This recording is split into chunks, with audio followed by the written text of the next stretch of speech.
Having a local television station license is essentially a license to print money. It's essentially inherited like a country club membership and passed within families or within corporate families. If you don't already have one, it's just about impossible to get one. And if you have one, it's just about impossible to lose one.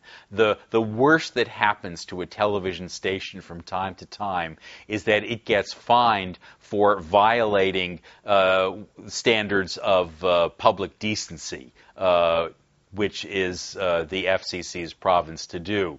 But even there, it's essentially a wrist slap compared to the amount of profit that they're raking in. Local television station ownership is one of the most profitable parts of the entire entertainment industry. So no one wants to give that up, no matter how much they badmouth the difficulties of the business. And because they are not held accountable for the standards of localism, diversity, and competition, then there's no reason to fear the wrath of the public or the Congress. They just literally send a postcard in every 8 years and get it renewed. There has been a movement recently in Congress to change that, to say that stations should only have 3 years to hold their licenses, or that stations should earn the renewal of their licenses by demonstrating to the public through providing, for example, on the internet,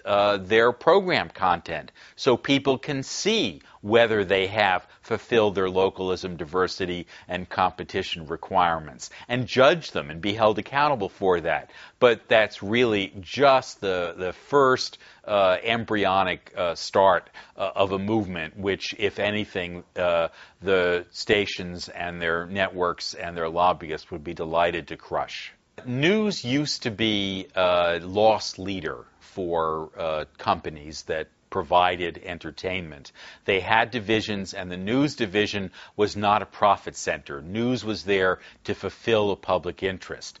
But ever since in the middle of the 80s, 60 Minutes on CBS began to turn a profit, all of the networks and all of their affiliates decided that news needed to be a profit center just like every other part of the business. And as a consequence, what they did was to chase their audience to the bottom.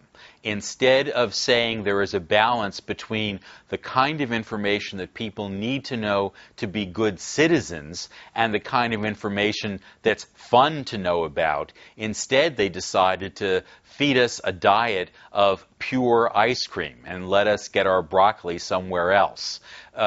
Instead of deciding that their brilliant storytelling skills, their ice cream, could be applied to politics, instead of saying that the drama of public life, of great issues, was full of suspense, full of big, oversized personalities, and was plenty entertaining, instead what they decided was that entertainment only could come from covering things like crime and celebrity trials and chases and cats and firemen half a country away. And as a consequence, the amount of hard news in a broadcast decreased and the amount of soft news increased. At the same time, because stations are cross-owned by networks which have entertainment schedules, the pressure to turn news programs into vehicles of cross-promotion for entertainment has only increased. So what you'll see on a local station's early evening news is stay tuned for tonight's episode of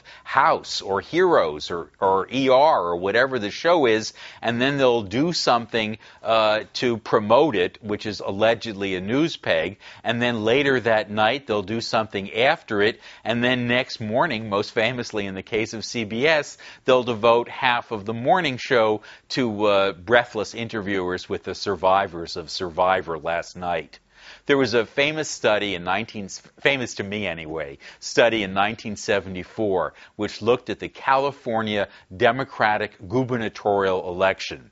There was a woman who studied every media market in the state, every show that aired on the news to see how much that election was covered. And in 1974, the percent of news given over to the gubernatorial election, she declared, was a truly shocking, devastating, end of democracy number, and that was 2.5%.